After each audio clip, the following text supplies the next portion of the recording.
Bonjour à tous, en direct de la clinique Koukouna à Dubaï, où j'ai le plaisir d'accueillir à nouveau ma collègue française Vanessa Saboun. Comment ça va, Vanessa? Très bien, et toi? Ça va très bien, merci. C'est le deuxième jour du Ramadan et on va parler aujourd'hui du Ramadan et de ses conséquences, de ses implications dans la pratique médicale, chirurgicale en l'occurrence, et également dans la pratique du drainage lymphatique que pratique Vanessa. Je crois que tu es de confession musulmane, donc tu fais le jeûne. Moi, je suis catholique, mais je jeûne aussi parce que d'abord le jeûne, l'intermediate fasting, c'est très bon pour la santé. Et puis aussi parce que je vis à Dubaï depuis 4 ans et ça me paraît important de suivre les coutumes locales. Donc, on va commencer avec toi, Vanessa. Est-ce que tu peux nous parler de Ramadan et lymphatic drainage? Quelles sont les implications? Qu'est-ce que ça implique? Est-ce que c'est un bon moment ou pas de se faire masser pendant le Ramadan? Est-ce que tu vas le faire au même moment de la journée ou pas? Voilà, on voudrait savoir tout ça de toi. Moi, en général, donc, pour moi, le fasting, c'est vraiment le moment propice pour faire des drainages. Ouais. Ça marche 2 fois mieux. Il y aura beaucoup plus de déchets qui vont donc être éliminés du corps grâce aux émonctoires. Et donc, je préfère proposer donc mes massages, mes drainages entre 5h du matin et 18h. Donc pendant la période de jeûne, pendant la journée, où le ventre est vide, j'imagine, et que c'est plus facile de masser. C'est ça. Et donc la personne juste après pourra faire son sport, c'est-à-dire après le repas. Super. Donc en gros, le Ramadan est un excellent moment, une excellente période pour ton activité.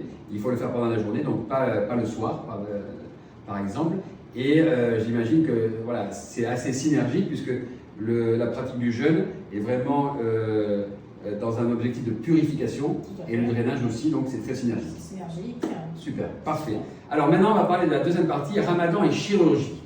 Alors il se trouve que moi, sur les derniers jours, les dernières semaines, j'ai eu beaucoup de patients qui m'ont demandé de se faire opérer juste avant le Ramadan. Et on va en parler parce que c'est un sujet un peu délicat, on va dire. Et maintenant, voilà, ils ont été opérés et ils sont de confession musulmane pour la plupart, ceux qui m'ont demandé de se faire opérer la semaine avant.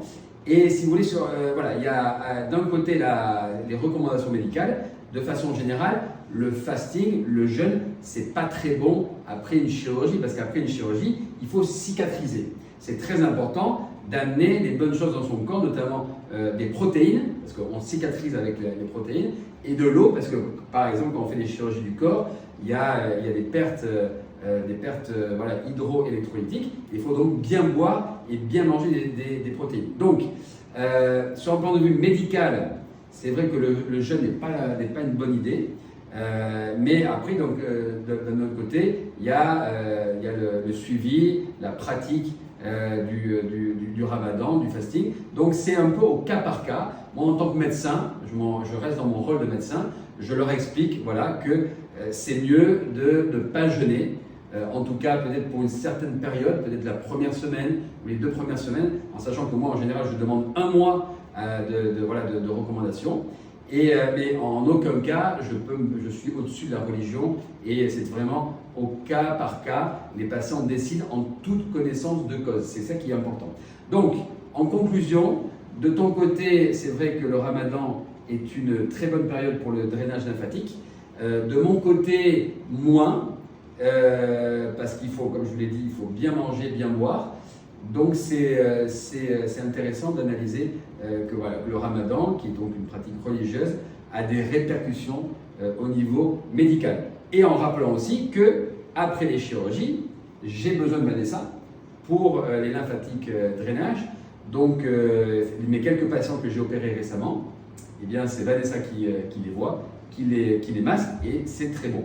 Donc voilà ce qu'on avait à vous dire sur Ramadan et chirurgie, Ramadan et lymphatique drainage. Je voulais te remercier, chère Vanessa, et te souhaiter également Ramadan Karim. Merci à vous. Voilà, et à vous tous, voilà, Ramadan Karim. Enjoy this holy month. Ok? À bientôt. À bientôt. Salut.